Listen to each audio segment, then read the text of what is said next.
When your son treats you like a burden, you learn the truth about his heart. And the truth hit harder than the pavement he left me standing on.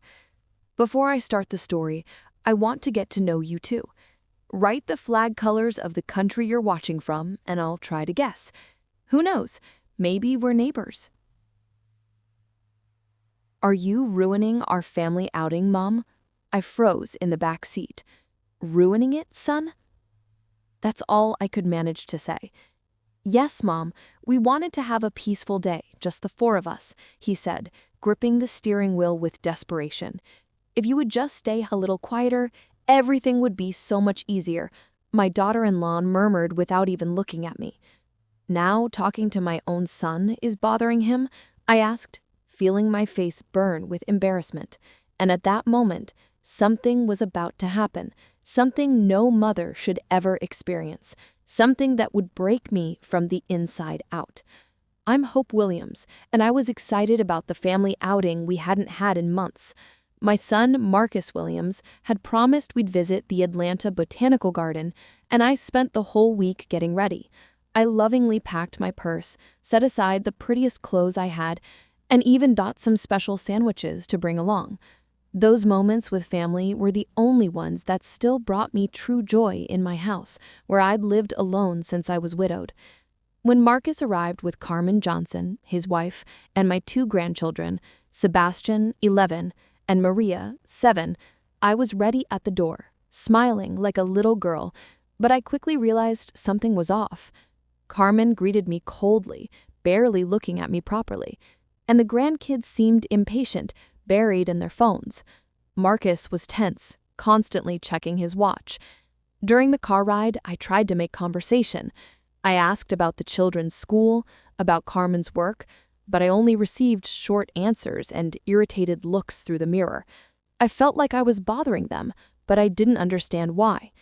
When the light turned green, Marcus didn't keep going forward. Instead, he pulled over to the curb, turned off the engine, and turned toward me with a cold expression I'd never seen before. You know what, Mom? You're really ruining our family outing. We wanted to have a quiet day, just the four of us. My heart started racing, sensing something terrible was about to happen. Marcus, what are you saying? I asked with a trembling voice. He opened the car door and practically pushed me out, throwing my purse after me. Call an Uber or walk home, Mom. You always find a way. I stood there on the sidewalk in total shock, watching my own family's car drive away. But what they didn't know was that I had resources they never imagined. The humiliation I felt standing there on that sidewalk was something I'll never forget. People walked by looking at me with curiosity, an elderly woman abandoned on the street by her own family. Some even stopped to ask if I was okay, if I needed help. The shame I felt was overwhelming. How could I explain that my own son, the one I'd carried in my arms, raised with so much love and sacrifice, had thrown me out of the car like I was an unwanted thing? I pulled out my phone with trembling hands and called a taxi. During the 20-minute ride home, tears rolled silently down my face. The driver, a kind man named Robert Davis, noticed my condition and asked if I wanted to talk. I just shook my head, unable to form words. When I arrived at my house in the Sweet Auburn district, I sat in my living room and tried to understand what had happened. At what point I had become a burden to my son, when I had stopped being the beloved mother and become the obstacle that ruined family outings. I sat there looking at photos of when Marcus was little, when he would hug me and tell me I was the best mom in the world. The same hands that once sought my comfort had now pushed me out of his life. The same mouth that once asked me for bedtime stories now said I was in the way. I got up and went to the kitchen to make chamomile tea to calm my nerves. While waiting for the water to boil, my mind started remembering all the small slights I'd been ignoring for months. The times Marcus would cancel our Sunday dinners at the last minute. The occasions when Carmen would answer me with monosyllables when I tried to chat. The grandchildren's birthdays where I felt like an intruder instead of the beloved grandmother. The family gatherings where everyone would chat animatedly until I arrived, and then an uncomfortable silence would fall. I'd been justifying everything, telling myself it was normal, that families change, that maybe I was exaggerating my sense of rejection. But there, standing in my kitchen, drinking my tea while tears continued falling, I realized I hadn't been exaggerating anything. My own son saw me as a burden and had had the audacity to tell me so in the cruelest way possible. During that long and painful night, I started remembering all the sacrifices I'd made for Marcus over the years. When my husband Edward died in a work accident, when Marcus was only 14, I was left alone to raise him. I worked double shifts at Miss Rosa Johnson's grocery store to pay for his studies. I sold the jewelry my husband had given me to buy his school uniforms. I stayed up nights caring for him when he was sick. I attended every school meeting. I applauded at every graduation. When he married Carmen, I helped with the wedding expenses because they didn't have enough money. When they bought their house in Decatur, I put up half the down payment so they could get the mortgage. During all those years, I never asked for anything in return except a little love and respect, but apparently, even that was too much to ask for. I got up from the kitchen table and went to my bedroom. I opened my dresser drawer where I kept important documents. There were all the papers Marcus knew absolutely nothing about, proof that I was the co-signer on his mortgage. When Marcus and Carmen bought their house 3 years after getting married, he still didn't have enough job seniority for the bank to approve the credit loan. Since I had helped with the down payment, Wells Fargo required that I become a co-signer, assuming legal responsibility for the payment in case they couldn't meet their obligations. Marcus paid the monthly payments punctually, but legally I was still responsible for the contract. It was a detail that even Carmen didn't know, a secret I'd kept to avoid hurting my son's pride. Now that same detail would become the key to my liberation. I also took out other documents from the same drawer that Marcus was unaware of, the will where he appeared as the sole beneficiary of my assets, the life insurance policies where he was the beneficiary, bank statements from my investments that totaled a considerable amount after years of work and savings, documents for the house where we lived, which was in my name, not his as he believed. For all these years, Marcus had lived thinking we were a humble family, that I depended on him for everything. He never imagined that I had my own resources, that I'd been careful with my money, that I had my own financial independence. I'd chosen not to show it so as not to make him feel bad. But that night, while organizing those papers on my table, I realized the time had come to show him exactly who I was. The next day, Monday, I woke up with a mental clarity I hadn't felt in years. The pain was still there, deep and constant, but along with it had emerged a determination I didn't know I possessed. I didn't cry anymore, didn't lament. Instead, I started making practical and deliberate decisions. First, I called my lawyer, attorney Robert Martinez, a serious and competent man who'd handled my legal affairs for years. I made an appointment for that same afternoon. I want to review my will, I told him, and make some important changes. He didn't ask questions, just confirmed the time. Then, I went to Wells Fargo, where I had my accounts, and requested a complete statement of all my investments. I wanted to have a clear vision of my financial situation before making the next decisions. During that week, Marcus didn't call even once to see how I was doing, to apologize, or even to explain what had happened. That silence confirmed what I already suspected. For him, the incident had been just a moment of justified irritation, not something he should apologize for. Carmen also showed no sign of remorse or concern. It was as if I were really just a burden that had been temporarily removed from their lives.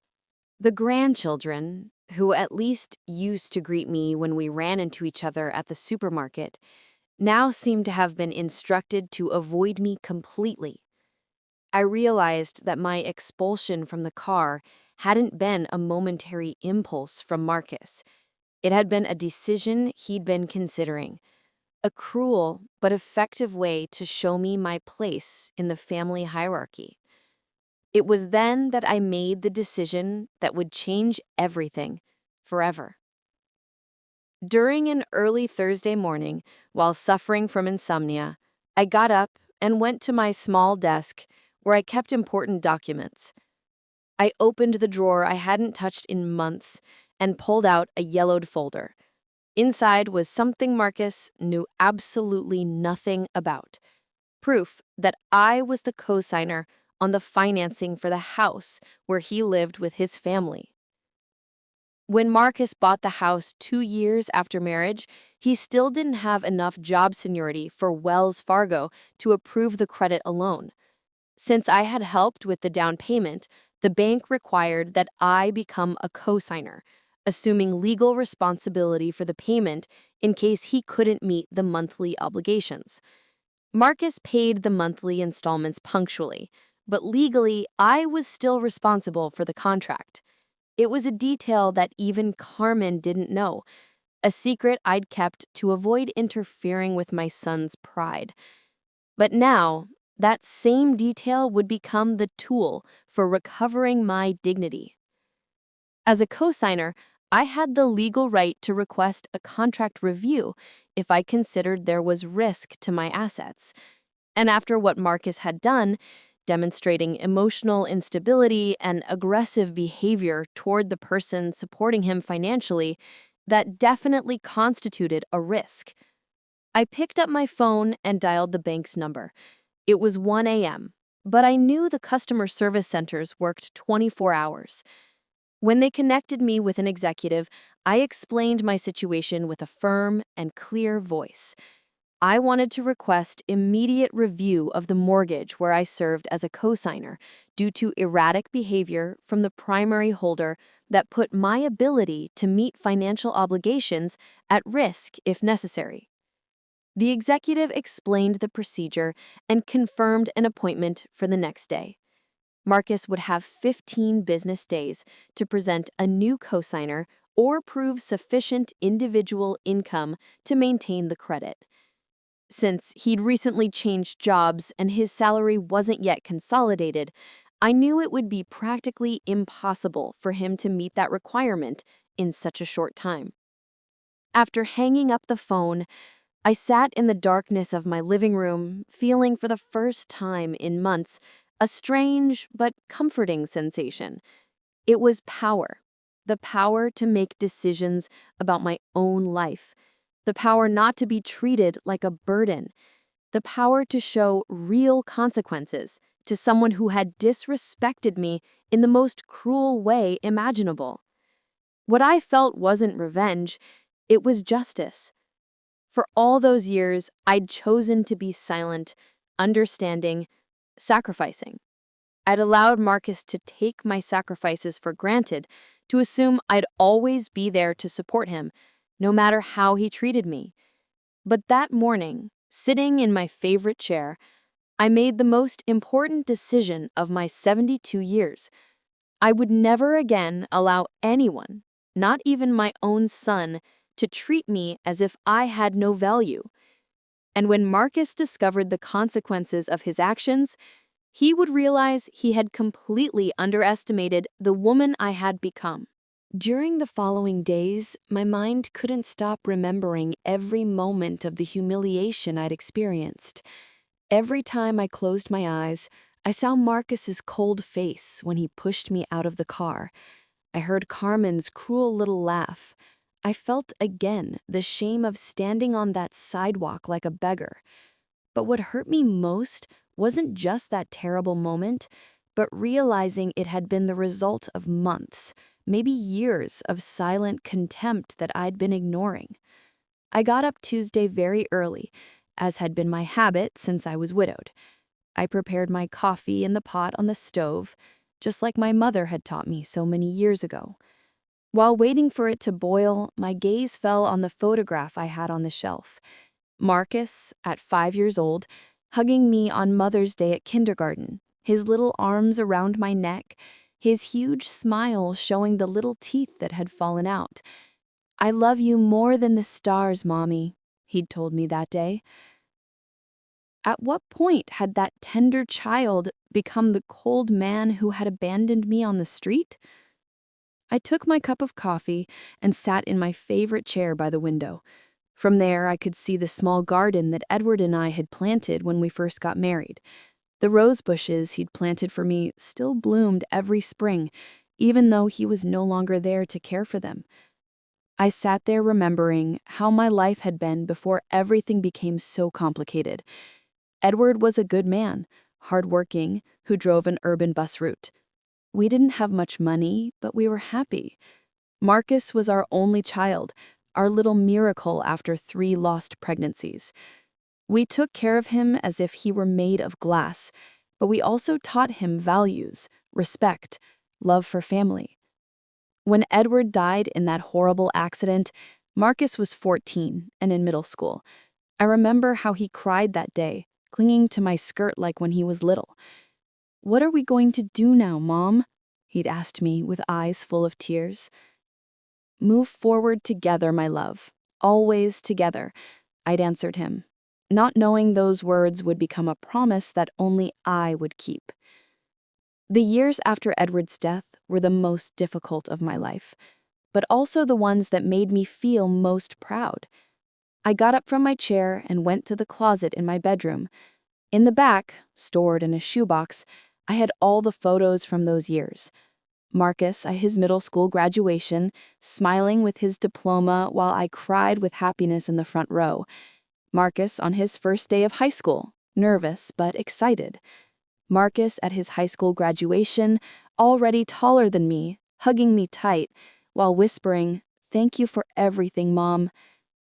In every photo, I was there. In every important moment, there I was, working double shifts to pay for his uniforms, tuitions, books, staying up to help him with homework he didn't understand, taking him to the doctor when he got sick, even if I had to miss work and lose a day's pay. I closed the box and returned to my chair, but this time tears began to roll down my cheeks. They weren't tears of self-pity, but of deep sadness, realizing how everything had changed.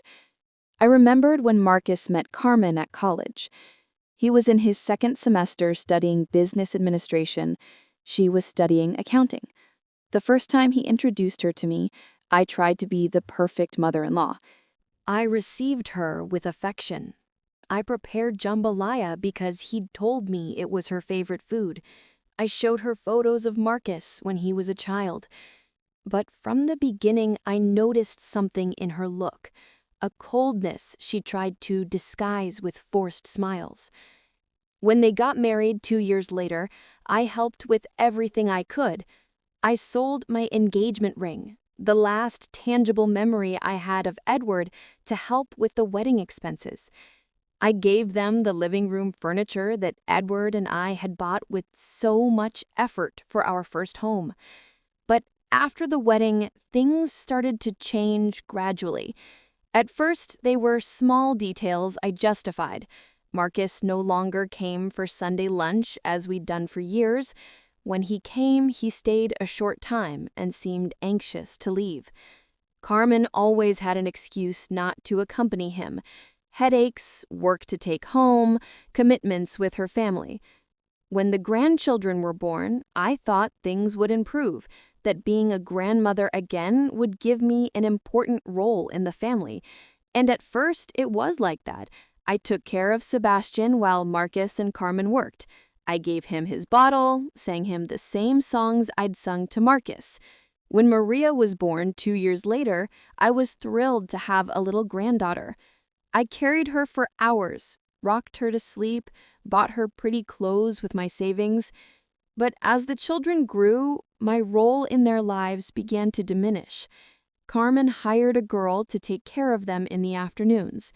They no longer needed me to pick them up from school. On weekends, instead of coming to my house like before, they went to Carmen's parents' house or stayed home watching family movies. When I asked if I could join them, there was always a reason why it wasn't possible. The place was too small, they'd already made reservations for 4 people, the children wanted to be alone with their parents. Gradually, my presence became optional, then annoying, finally unwanted. And I, in my blind mother's love, kept justifying everything, telling myself it was normal, that families evolved, that maybe I was being too demanding. Wednesday afternoon, while sweeping the back patio, my neighbor, Mrs. Lupita Gonzalez, approached the fence separating our houses. "Listen, Hope, is everything okay? Last Sunday I saw you very upset when you got out of the taxi." I stood there with the broom in my hands, not knowing what to say. Loretta Green was a good woman, but she was also the person who knew the most about everyone in the neighborhood. If I told her what had happened, the whole block would know in less than a week. "It was just a misunderstanding, Lupita. You know how young people are nowadays, always in a hurry."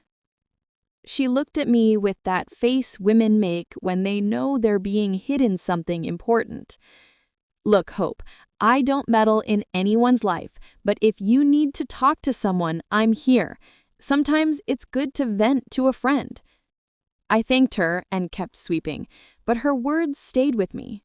When was the last time someone had offered me their friendship without expecting anything in return?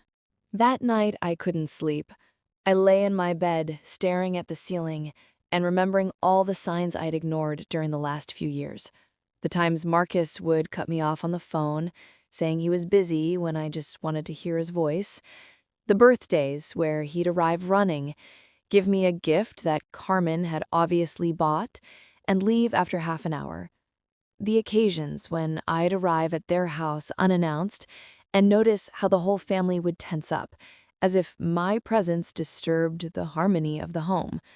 The grandchildren who hugged me with less and less enthusiasm each time, who preferred to play in their room rather than chat with me in the living room. I'd been living in denial, clinging to a love that was no longer reciprocated, insisting on maintaining a relationship that only existed in my imagination. Thursday, I decided to do something I hadn't done in years. I visited Edward's grave at Oakland Cemetery. I brought fresh flowers, white daisies that were his favorites, and sat on the small bench next to his headstone. "Edward," I said quietly, "I think I failed as a mother. Our son became someone I don't recognize, someone capable of humiliating me like I never thought possible." The wind moved the leaves of the trees, and for a moment, I thought I heard his voice telling me I hadn't failed, that I'd done everything I could with the love I had. But then what did I do wrong? Why does Marcus treat me like I'm a burden?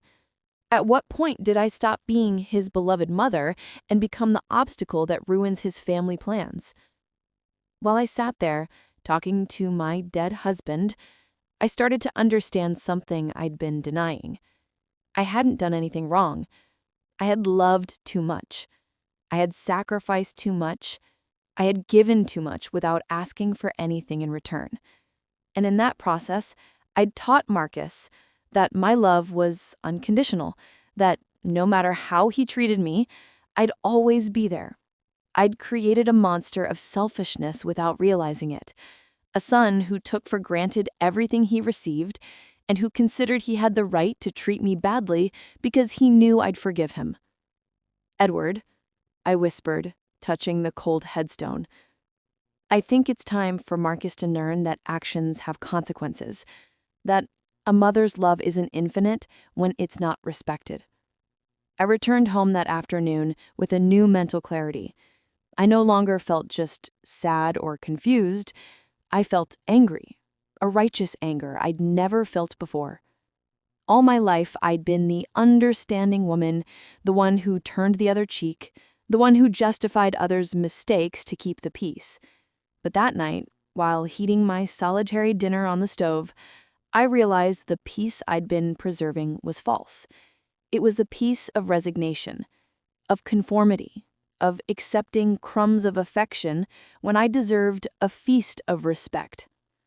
Marcus had grown up believing he could treat me however he wanted because I'd never set limits, never have consequences, never say enough. Well, he was wrong. Friday morning, early, my phone rang. It was Marcus. For a second, my mother's heart jumped with hope, thinking maybe he'd reflected, that he was going to apologize. "Hello?" I answered, trying to sound neutral. "Mom, I need you to do me an urgent favor. Carmen got sick and can't take care of the kids today. Can you come stay with them?" His voice sounded normal, as if nothing had happened the previous Sunday, as if humiliating me in public was such a small thing he'd already forgotten about it. "Marcus," I said with a very calm voice, "don't you have something to say to me?" There was a pause on the other end of the line. "About what, Mom? I'm really in a hurry. The kids are having breakfast and I have an early meeting." I couldn't believe what I was hearing. He didn't even remember what he had done. For him, it had been such an insignificant thing, he'd already forgotten about it. "Marcus, last Sunday, you pushed me out of the car and yelled at me to call an Uber."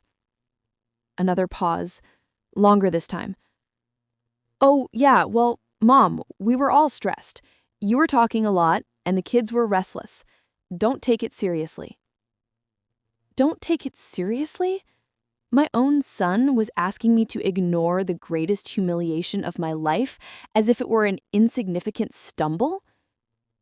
"I'm not going to take care of your children today, Marcus. Not today, not ever again." The silence on the other end of the line was total. "What? Mom, are you angry about Sunday? I already told you it wasn't anything serious. Besides, the kids miss you." It was a lie, and we both knew it. The kids had gotten used to living without me, just like their father. "Marcus, until you sincerely apologize for what you did, I'm not going to do anything for you." And I hung up. Immediately after hanging up, Marcus called back, and then again and again. I let the phone ring until he got tired. Around 2 p.m., he came to my house. He knocked insistently on the door, but I didn't open it. "Mom, I know you're there. Open the door," he shouted from the sidewalk. "I have to work, and I don't have anyone to leave the kids with." I sat in my living room listening to him shout, feeling a strange mix of pain and satisfaction. It was the first time in his life Marcus was experiencing a real consequence of his actions. The first time his lack of respect toward me was causing him a real problem. After half an hour of shouts and pleas, he left. But I knew he'd be back. And indeed, he returned that night, accompanied by Carmen. This time they knocked more politely. When I opened the door, Carmen had a forced smile, and Marcus looked uncomfortable. "Mrs. Hope," Carmen said with a honeyed voice, "I think there was a misunderstanding on Sunday. Marcus told me what happened, and we thought maybe we could talk to clear things up." I looked into her eyes, those same eyes that had sparkled with amusement when Marcus humiliated me. "Oh yes, and what was the misunderstanding?" Marcus stepped forward. "Mom, maybe I was a bit rough on Sunday, but you were also being very insistent. We can forget all this and get back to normal." Back to normal. To the normality where I was the convenient housekeeper who appeared when they needed her and disappeared when she was in the way. "Marcus," I said with a calm that surprised me, "your normality was treating me like a free housekeeper. My new normality is going to be very different." Carmen quickly intervened. "Mrs. Hope, the children love you very much. Sebastian has been asking about you." Another lie. Sebastian had been months without addressing me with more than a formal greeting. "Carmen, I've been observing for years how you treat me in this family. I've noticed the annoyed looks, the sighs when I arrive, the rush to end visits. I've pretended not to notice because I thought it was better to keep the peace, but I'm not going to pretend anymore." They both looked at each other uncomfortably. "Mom," Marcus said with a pleading voice, "we're family. Families argue and make up. You can't be angry forever." "Marcus," I responded, A real apology would have come Sunday night. An explanation would have come Monday morning. A show of repentance would have come during the week. What came today was panic because you need something from me. That's not repentance. That's convenience. Carmen lost her patience. Look, ma'am, I don't know what you want us to do. Marcus already told you he was maybe too rough. What else do you expect? I looked at her steadily. I expect respect, something you don't know how to give. And I closed the door in their faces. Chapter 4. The phone call that changed everything. That night, I couldn't sleep. I lay in my bed staring at the ceiling and remembering all the signs I'd ignored during the last few years. The times Marcus would cut me off on the phone, saying he was busy, when I just wanted to hear his voice. The birthdays where he'd arrive running, give me a gift that Carmen had obviously bought, and leave after half an hour. The occasions when I'd arrive at their house unannounced and notice how the whole family would tense up, as if my presence disturbed the harmony of the home. The grandchildren who hugged me with less and less enthusiasm each time, who preferred to play in their room rather than chat with me in the living room. I'd been living in denial, clinging to a love that was no longer reciprocated, insisting on maintaining a relationship that only existed in my imagination. Thursday, I decided to do something I hadn't done in years. I visited Edward's grave at Oakland Cemetery. I brought fresh flowers, white daisies that were his favorites, and sat on the small bench next to his headstone. Edward, I said quietly, I think I failed as a mother. Our son became someone I don't recognize, someone capable of humiliating me like I never thought possible. The wind moved the leaves of the trees, and for a moment I thought I heard his voice telling me I hadn't failed, that I'd done everything I could with the love I had. But then, what did I do wrong? Why does Marcus treat me like I'm a burden? At what point did I stop being his beloved mother and become the obstacle that ruins his family plans? While I sat there talking to my dead husband, I started to understand something I'd been denying. I hadn't done anything wrong. I had loved too much. I had sacrificed too much. I had given too much without asking for anything in return. And in that process, I'd taught Marcus that my love was unconditional, that no matter how he treated me, I'd always be there. I'd created a monster of selfishness without realizing it, a son who took for granted everything he received and who considered he had the right to treat me badly because he knew I'd forgive him. Edward, I whispered, touching the cold headstone, I think it's time for Marcus to learn that actions have consequences, that a mother's love isn't infinite when it's not respected. I returned home that afternoon with a new mental clarity. I no longer felt just sad or confused. I felt angry. A righteous, clean anger I'd never felt before. All my life, I'd been the understanding woman, the one who turned the other cheek, the one who justified others' mistakes to keep the peace. But that night, while heating my solitary dinner on the stove, I realized the peace I'd been preserving was false. It was the peace of resignation, of conformity, of accepting crumbs of affection when I deserved a feast of respect. Marcus had grown up believing he could treat me however he wanted because I'd never set limits, never have consequences, never say enough. Well, he was wrong. Friday morning, early, my phone rang. It was Marcus. For a second, my mother's heart jumped with hope, thinking maybe he'd reflected, that he was going to apologize. Hello? I answered, trying to sound neutral. Mom, I need you to do me an urgent favor. Carmen got sick and can't take care of the kids today. Can you come stay with them? His voice sounded normal, as if nothing had happened the previous Sunday, as if humiliating me in public was such a small thing he'd already forgotten about it. Marcus, I said with a very calm voice, don't you have something to say to me? There was a pause on the other end of the line. About what, Mom? I'm really in a hurry. The kids are having breakfast and I have an early meeting. I couldn't believe what I was hearing. He didn't even remember what he'd done. For him, it had been so insignificant, he'd already forgotten about it. Marcus, last Sunday, you pushed me out of the car and yelled at me to call an Uber. Another pause. Longer this time. Oh, yeah, well, Mom, we were all stressed. You were talking a lot and the kids were restless. Don't take it seriously. Don't take it seriously? My own son was asking me to ignore the greatest humiliation of my life as if it were an insignificant stumble. I'm not going to take care of your children today, Marcus. Not today, not ever again. The silence on the other end was total. What? Mom, are you angry about Sunday? I already told you it wasn't anything serious. Besides, the kids miss you. It was a lie, and we both knew it. The kids had gotten used to living without me, just like their father. Marcus, until you sincerely apologize for what you did, I'm not going to do anything for you. And I hung up.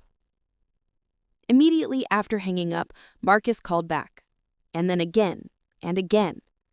I let the phone ring until he got tired. Around 2 p.m., he came to my house. He knocked insistently on the door, but I didn't open it. Mom, I know you're there. Open the door, he shouted from the sidewalk. I have to work and I don't have anyone to leave the kids with. I sat in my living room listening to him shout, feeling a strange mix of pain and satisfaction. It was the first time in his life Marcus was experiencing a real consequence of his actions. The first time his lack of respect toward me was causing him a real problem. After half an hour of shouts and pleas, he left, but I knew he'd be back. And indeed, he returned that night, accompanied by Carmen.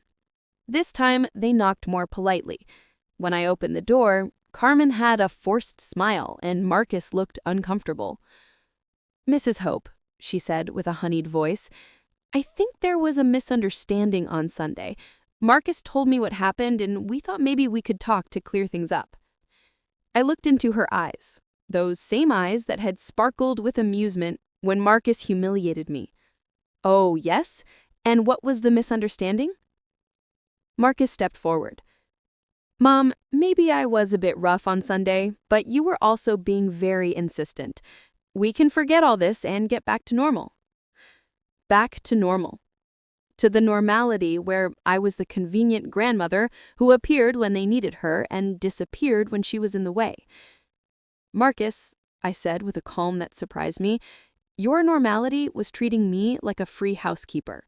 My new normality is going to be very different.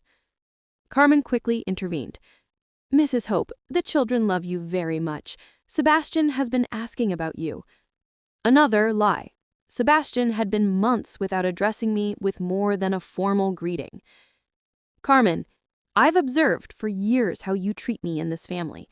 I've noticed the annoyed looks, the sighs when I arrive, the rush to end visits. I've pretended not to notice because I thought it was better to keep the peace, but I'm not going to pretend anymore. They both looked at each other uncomfortably. Mom, we're family. Families argue and make up. You can't be angry forever. Marcus, a real apology would have come Sunday night. An explanation would have come Monday morning. A show of repentance would have come during the week. What came today was panic because you need something from me. That's not repentance. That's convenience. Carmen lost her patience. Look, ma'am, I don't know what you want us to do. Marcus already told you he was maybe too rough. What else do you expect? I looked at her steadily. I expect respect, something you don't know how to give. And I closed the door in their faces. I heard them arguing on the sidewalk for several minutes before they left. That night I slept better than I had all week. I'd finally told the truth. I'd finally set boundaries. And although my heart ached, I also felt a strange freedom, as if I'd removed an enormous weight from my shoulders. The next day, Saturday, while watering my plants in the garden, I realized it was time to make definitive decisions. I couldn't keep living in this emotional limbo, waiting for Marcus to change, hoping he'd understand the damage he'd done to me. It was time to take control of my own life, to stop being the victim of circumstances and become the author of my destiny. I went into the house and took out again the documents I'd been reviewing during the week. It was time to use the power I had, the power Marcus was completely unaware of. It was time to teach him that actions have consequences, that poorly reciprocated love runs out, that a mother's patience has limits when it's not valued. And when he discovered what I was about to do, he'd realize he'd completely underestimated the woman who had raised him. Monday morning, I woke up before dawn, as if my body knew this day would mark the beginning of something completely new. It wasn't nervousness I felt, but a cold and calculated determination I'd never experienced. I got up, bathed carefully, and dressed in my best navy blue dress, the same one I'd worn for Marcus's college graduation. I wanted to look respectable, serious, like the 72-year-old woman who had taken control of her own life. I had breakfast calmly, my coffee from the pot with sweetbread, looking through the window as the sun began to illuminate my garden. Every movement I made was deliberate. Every decision was perfectly planned. It was time to execute the plan I'd been forming in my mind all week. At 9 o'clock sharp, I called Wells Fargo. The executive who helped me, Mr. Fernando Williams, had known me for years because I'd always been very punctual with all my payments and very responsible with my accounts. "Good morning, Mrs. Williams. How can I help you?" His voice was kind and professional. "Good morning, Mr. Williams. I need to request immediate review of the mortgage where I serve as co-signer. It's my son Marcus Williams's credit." There was a pause on the other end of the line. "Is there a problem with the payments, ma'am?" I settled into my chair, took a deep breath, and said the words that would change everything forever. "The problem isn't the payments, Mr. Williams.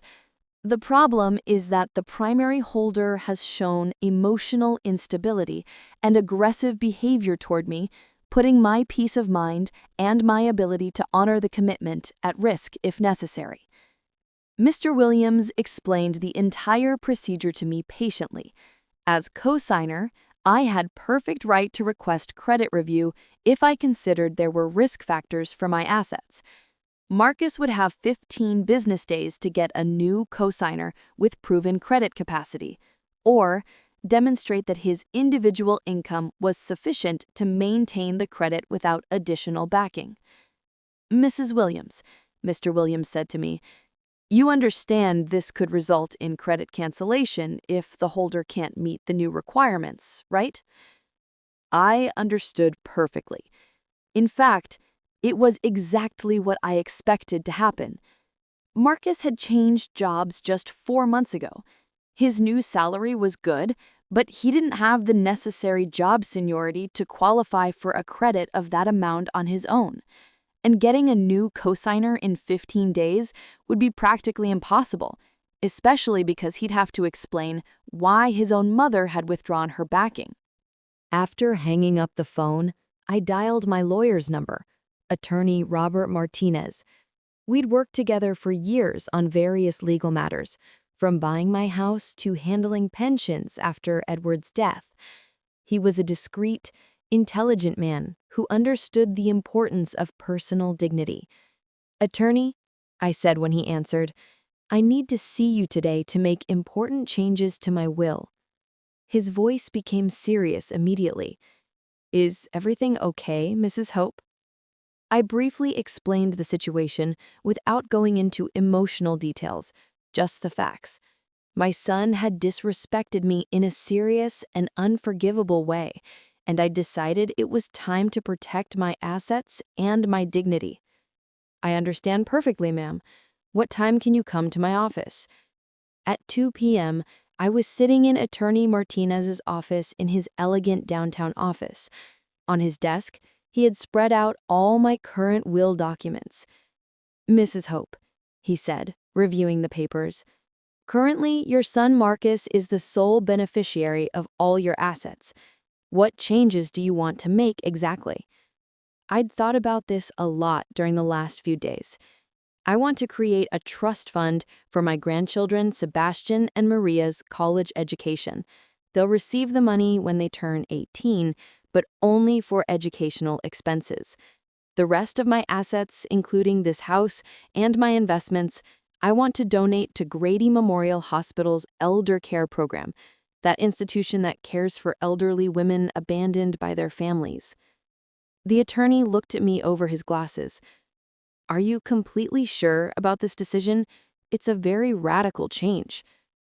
I explained my reasoning with complete clarity. Marcus had shown he didn't value what I'd done for him throughout his life. He'd reached the point of humiliating me publicly without showing the slightest remorse. If that's how he treated the mother who'd raised him with so much sacrifice, he didn't deserve to benefit from my death. Instead, my grandchildren still had the possibility of becoming better people than their father, and my money could ensure they had college education without depending on anyone. And the elderly women at the hospital, those who'd been abandoned by their own families, like I was being abandoned, could live with dignity thanks to my contribution. Besides, I told the attorney, I want Marcus not to find out about these changes until after my death. It's important he doesn't know what he lost until it's too late to change his behavior out of interest. Attorney Martinez worked for 2 hours preparing all the documents. Meanwhile, I sat in his office, feeling a strange sense of liberation. For the first time in my life, I was making decisions based on what I deserved, not on what others expected of me. For 72 years, I'd lived sacrificing my desires for others' well-being. First my parents, then Edward, then Marcus. I'd always put everyone's needs before mine. But that day, sitting in that elegant office, signing documents that protected my dignity and my assets, I felt like the independent and strong woman I should have always been. When we finished, the attorney handed me a copy of all the documents. "Mrs. Hope," he said with respect, "I hope you never have to use these papers for many years, but I'm glad to see a woman your age has the courage to defend her dignity." That same afternoon, when I returned home, I found 3 messages on my answering machine. All 3 were from Marcus, and each one sounded more desperate than the last. In the first message, his voice was controlled but tense. "Mom, the bank called me. They said you requested a credit review. I don't understand what's happening. Call me, please." In the second message, he already sounded frankly worried. "Mom, please answer the phone. I need to know what's going on with the bank. Why did you request a review of the cosigner? Carmen is very nervous." In the third message, his voice was almost pleading. "Mom, please, we need to talk urgently. The bank gave me 15 days to get a new cosigner or prove individual income. You know that's impossible in such a short time. Please call me." I listened to all 3 messages completely, without feeling a bit of pity. For years, Marcus had ignored my calls when it was convenient for him. He'd cut our conversations short when he got bored, postponed our dates when he had more interesting plans. Now that he urgently needed me, he expected me to run to solve his problems like I'd always done. But those days were over forever. Instead of returning his calls, I went to the kitchen and prepared a quiet dinner: vegetable soup, grilled cheese sandwich, and chamomile tea. I ate slowly, savoring each bite, enjoying the silence of my house. For the first time in weeks, I didn't feel that tightness in my chest that had accompanied me since the incident the previous Sunday. I felt free, powerful, owner of my own destiny. The next day, Tuesday, Marcus came to my house very early. I was having breakfast when I heard his car park outside. I looked through the window and saw him get out quickly, with a face of extreme worry. When he knocked on the door, I continued having breakfast calmly. "Mom, please, open up. We need to talk." His knocks became more insistent. "I know you're there. Your car is in the garage." I got up slowly, smoothed my dress, and went to open the door. Marcus had dark circles under his eyes, as if he hadn't slept well. His clothes were wrinkled, and he had that desperate expression men get when they realize they've lost control of a situation. "Mom, thank God. I need to talk to you urgently about the bank thing." He looked genuinely distressed, but I no longer felt the automatic compulsion to console him, as I'd done all his life. "Good morning, Marcus," I said with a calm voice. "What can I do for you?" His formal tone visibly disconcerted him. "Mom, why did you request credit review? The bank is asking me for a new cosigner in 15 days. You know that's impossible in such a short time. Please call me." I looked into his eyes, those same eyes that had looked at me with contempt while he pushed me out of the car. "Marcus, when someone shows disrespect toward the person who's backing them financially, that person has the right to protect their interests." He was quiet for a few seconds, processing my words. "This is about last Sunday, Mom. I already explained we were stressed. It wasn't that serious." There he was again, minimizing my pain, trying to make me believe my reaction was exaggerated. "Marcus, do you think humiliating your mother in public is something minor?" His face turned red. "I didn't humiliate you. I just asked you to calm down." I couldn't believe he was still denying reality. "Marcus, you pushed me out of the car and yelled at me to call an Uber. What do you call that?" He ran his hands through his hair, clearly frustrated. "Okay, maybe I was a bit rough, but are you going to ruin my life for that? Are you going to make me lose my house?" His question showed me exactly what I already knew. For him, the problem wasn't having hurt his mother, but the consequences that was bringing him. There wasn't a bit of genuine remorse, just panic about the repercussions of his actions. "Marcus," I said with a firm voice, "for 72 years, I've put your well-being before mine. I've sacrificed my desires, my needs, my dreams to make sure you had everything you needed.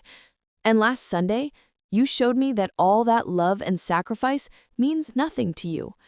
You treated me like I was a disposable burden.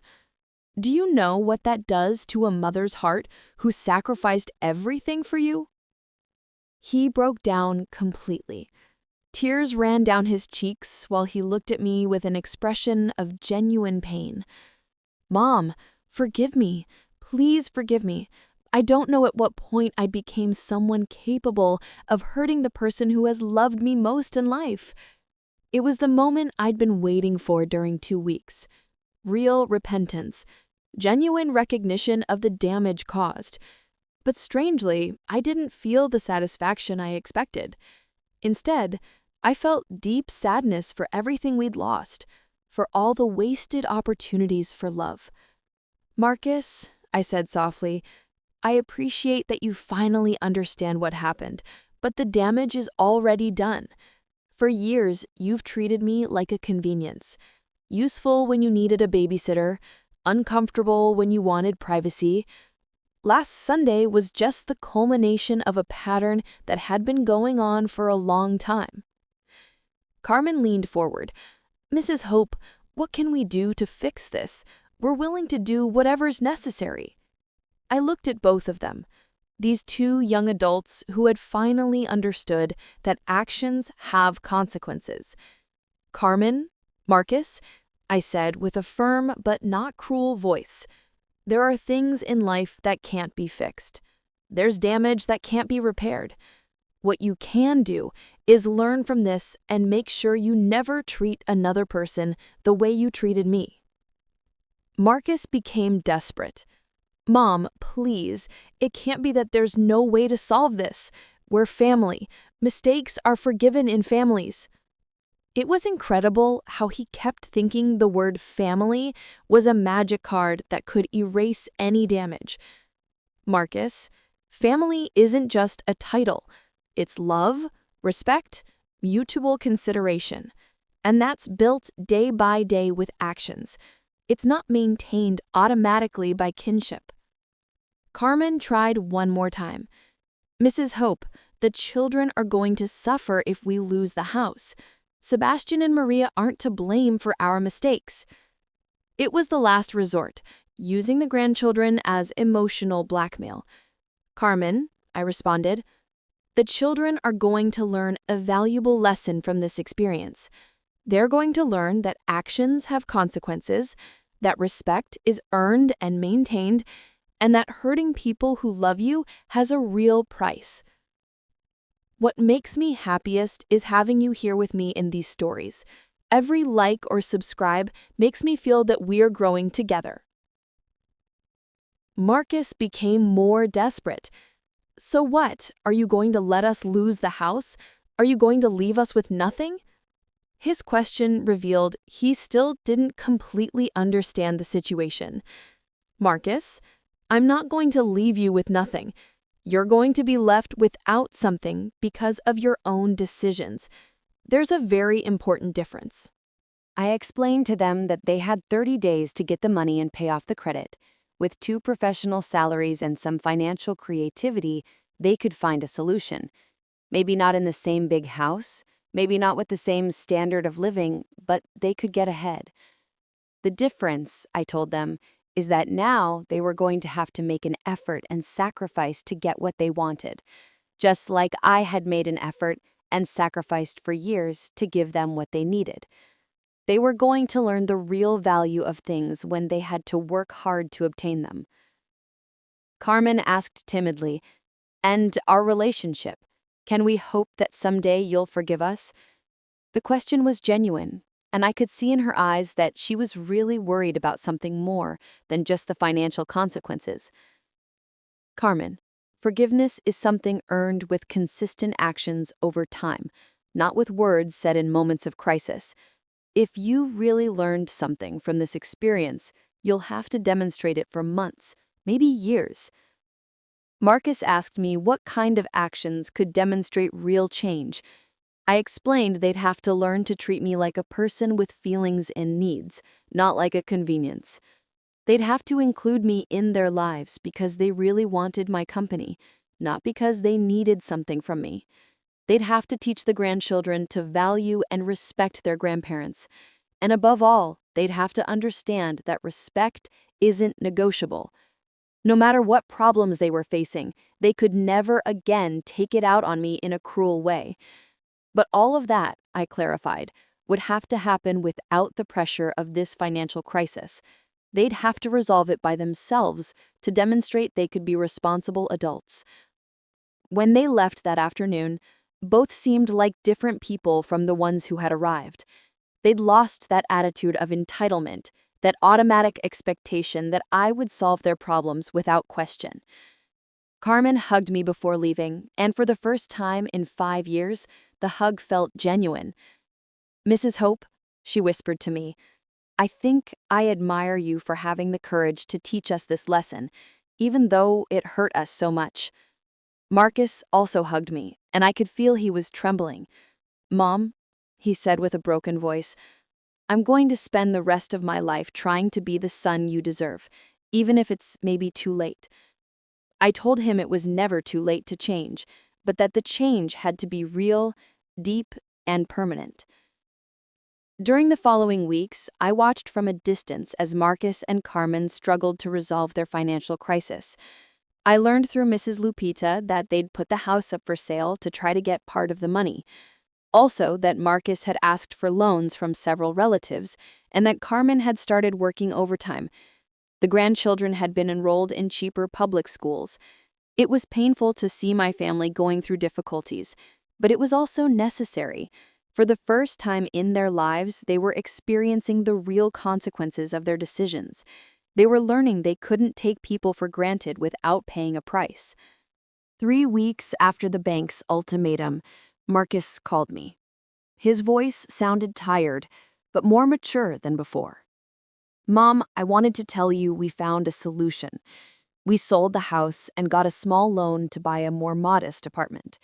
The kids are going to have to change schools, but we're going to be okay." He didn't ask me for help, didn't make me feel guilty. He simply informed me like a son would inform his mother about important changes in his life. "I'm very glad to hear that, Marcus. I'm proud that you found a way to solve your problems by yourselves." There was a long pause. "Mom, do you think someday we can be a family again?" His question broke my heart, but I knew I had to be honest. "Marcus," I said, with tenderness but firmness, "we never stopped being family. But the way we relate is going to be different from now on. I'm no longer going to be automatically available to solve your problems, and you're going to have to show me with actions that you really value me." I explained that I was willing to rebuild our relationship, but it would have to be on terms of mutual respect, not on the terms of convenience that had prevailed before. "Does that mean you're no longer going to be our 24-hour available grandmother?" he asked with a sad smile in his voice. "It means," I responded, "that I'm going to be a grandmother who participates in your lives because I'm welcome and valued, not because I'm necessary and convenient." That conversation marked the beginning of a new stage in our relationship. Marcus and Carmen started visiting me regularly, but with a completely different attitude. They no longer arrived expecting me to solve their problems or take care of the children while they did other things. They came to spend time with me, to chat, to include me in their lives in a genuine way. The grandchildren, who had witnessed the entire crisis, also changed their attitude toward me.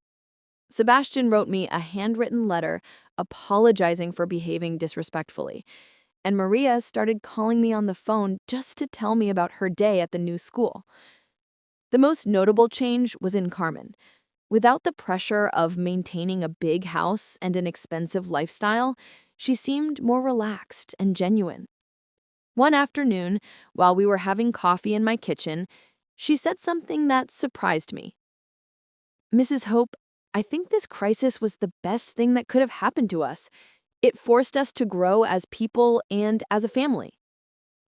I asked her what she meant by that.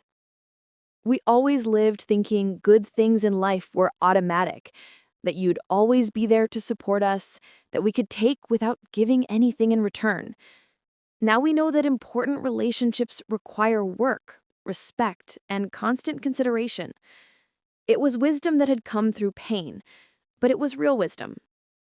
Months later, when they'd already established themselves in their new, more modest, but more authentic life, Marcus asked me a question he'd been avoiding.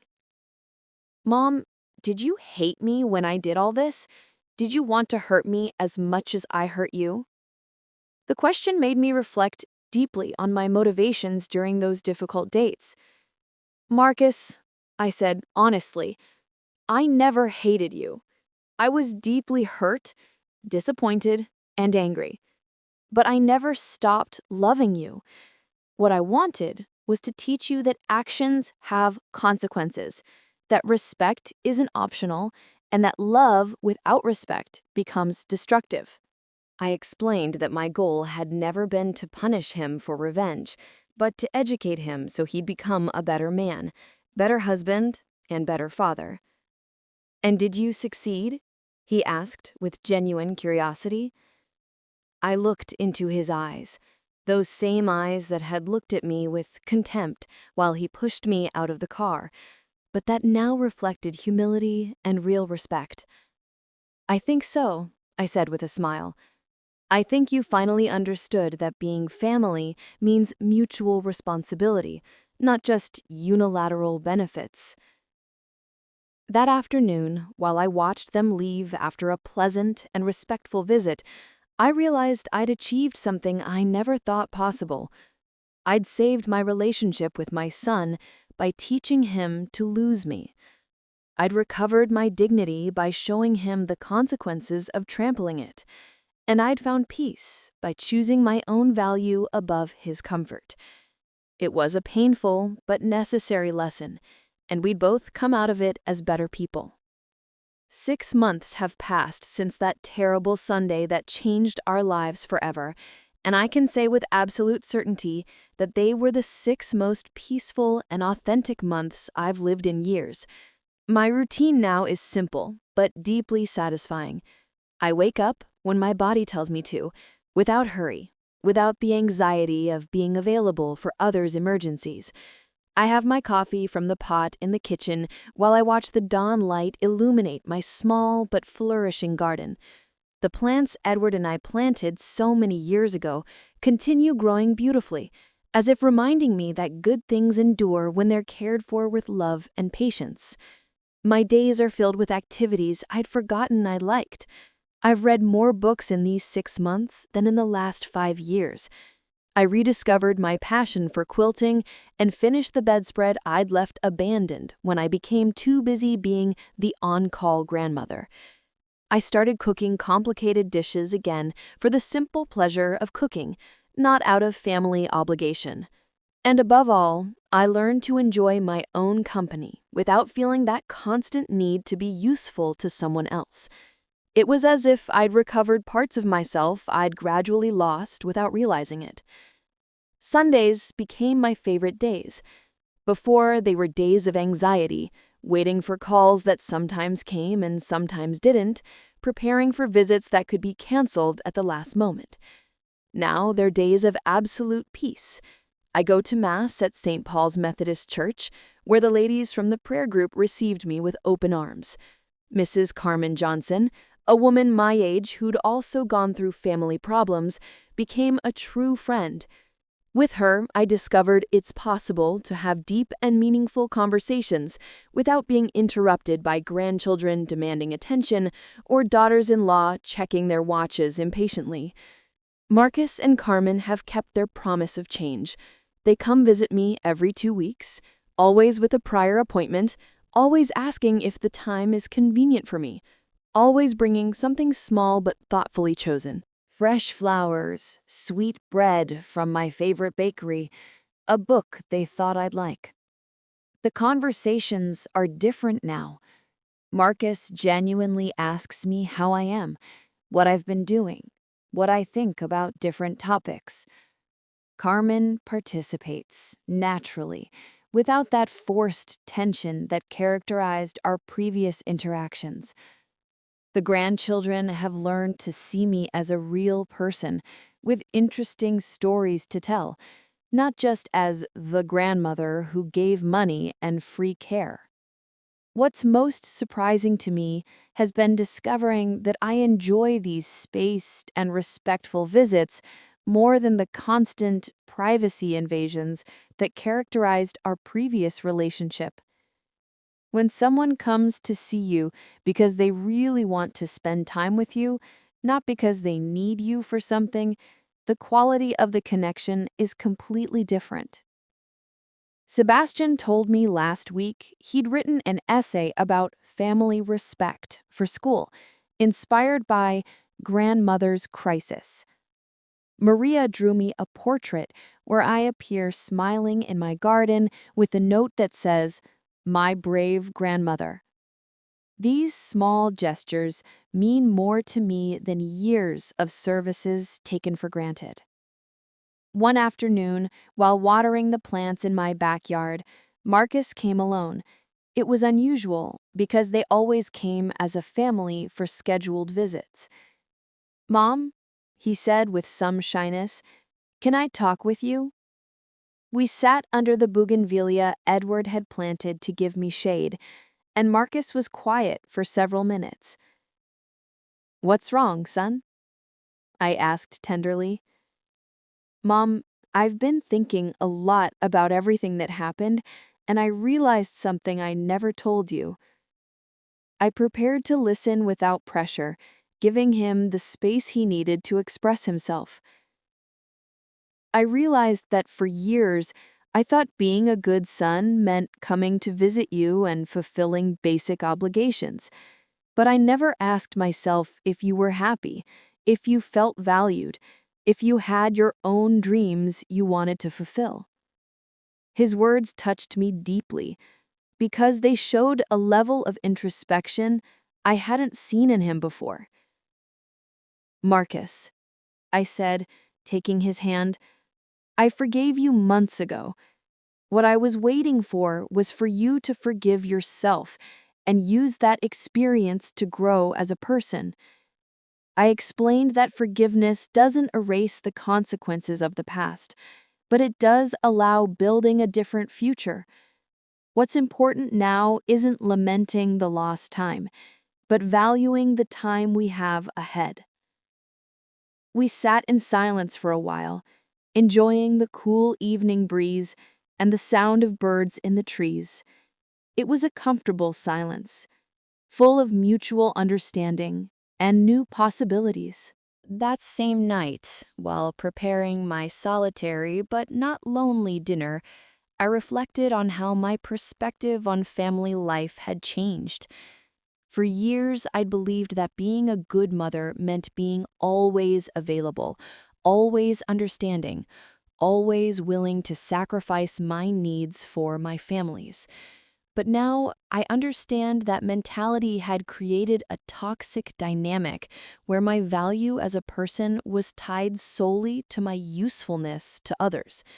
By learning to say no, by establishing clear boundaries, by demanding basic respect, I hadn't only saved my dignity, I'd taught my family to truly value what they had. The beautiful irony of this whole experience is that by temporarily distancing myself from my family, I'd managed to get them closer to me in a more authentic way. By refusing to be taken for granted, I'd forced everyone to reflect on the real value of my presence in their lives. Marcus told me a few weeks ago that Carmen had said to him, "Now I understand why your mom did what she did. We were treating her like an employee, not like family." That recognition hadn't come through sermons or reproaches, but through the direct experience of losing something valuable by not caring for it properly. Today, while writing these reflections in my personal journal, I can say I found something I'd lost long ago. My own identity independent of my role as mother and grandmother. I'm Hope Williams, a 72-year-old woman who loves to read, who enjoys cooking, who has interesting opinions about life, who can be pleasant company when treated with respect. I'm not just Marcus's mom or Sebastian and Maria's grandmother. I'm a complete person with my own value. And that understanding has transformed not only how my family sees me, but how I see myself. The most valuable lesson I learned from this painful experience is that true love includes healthy boundaries.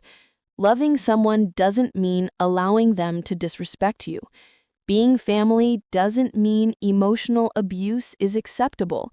And maintaining family peace isn't worth it if that peace is built on the foundation of your own trampled dignity. Sometimes relationships need to break temporarily to be rebuilt on more solid and respectful foundations. While I close this chapter of my life and embrace the tranquility I've found, I realize the greatest victory wasn't getting Marcus and Carmen to change their behavior. The greatest victory was discovering I had the power and strength to demand the respect I deserved. It was learning that it's never too late to value yourself, to establish healthy boundaries, to choose dignity over family comfort.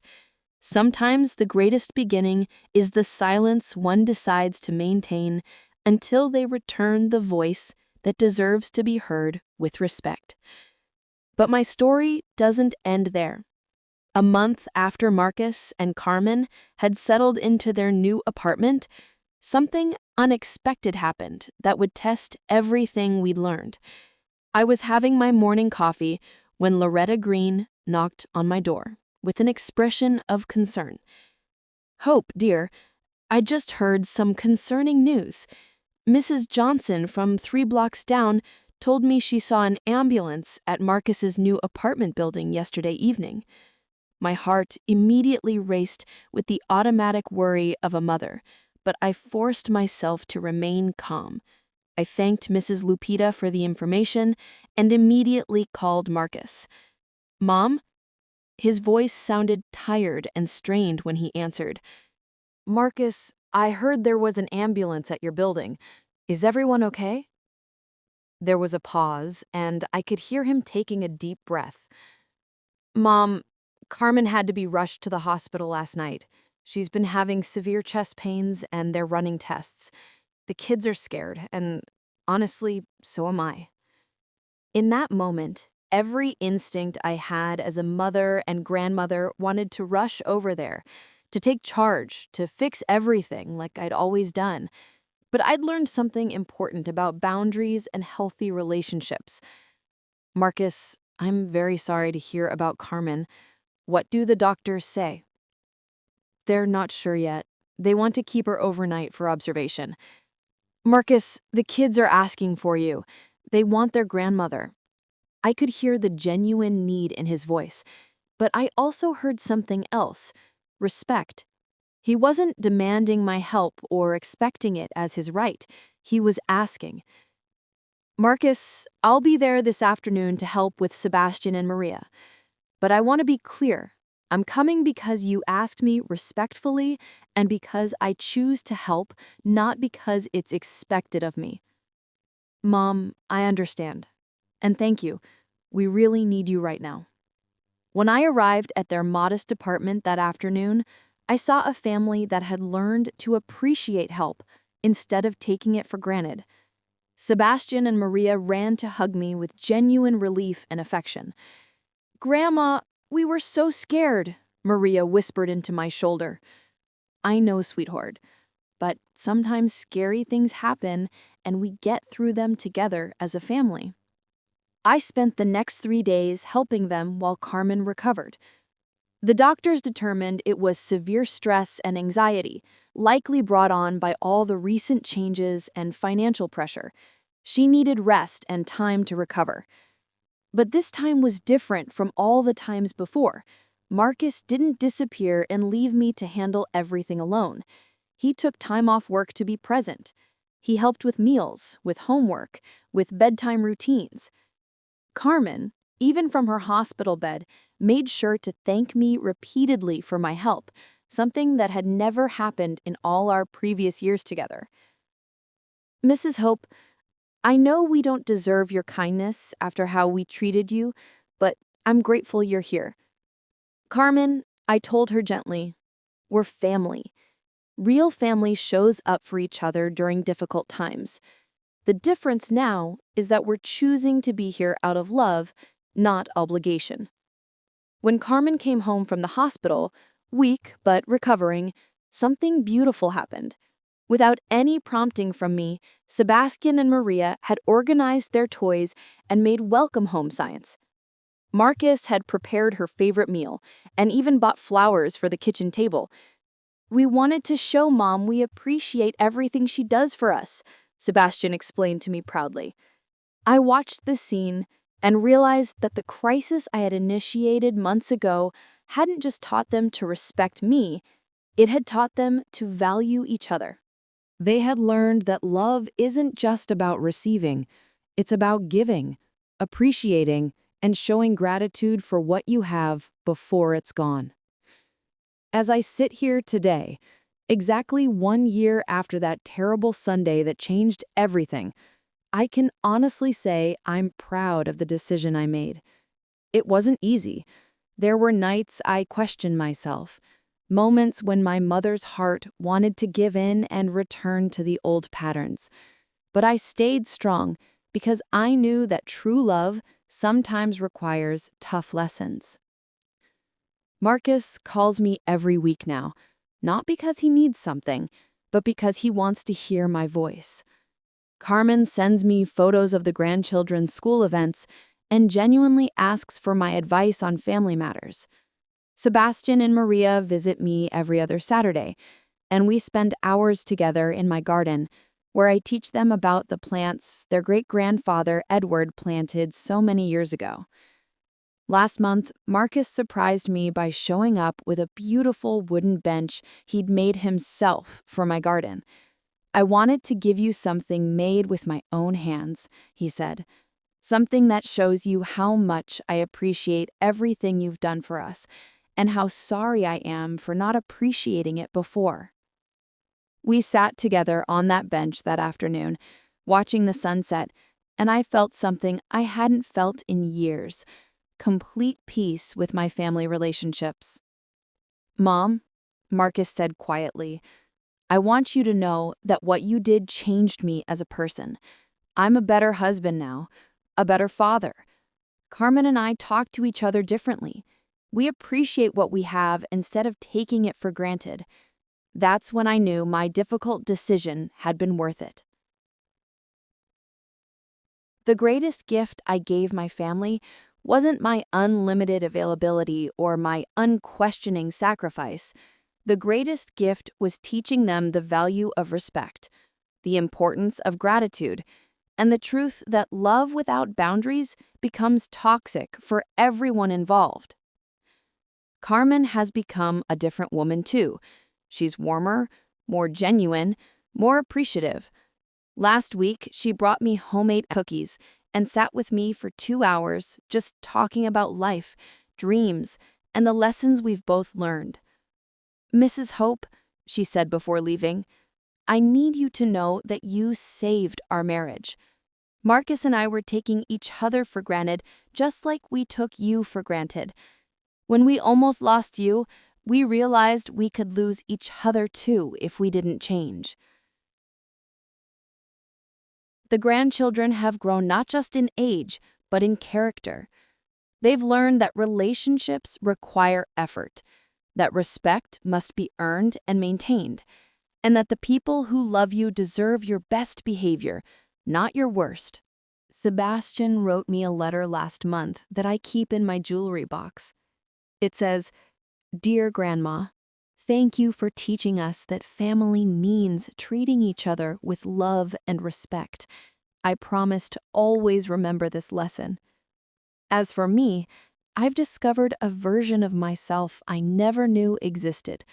I'm stronger than I thought, more resilient than I imagined, and worthy of more respect than I'd been accepting.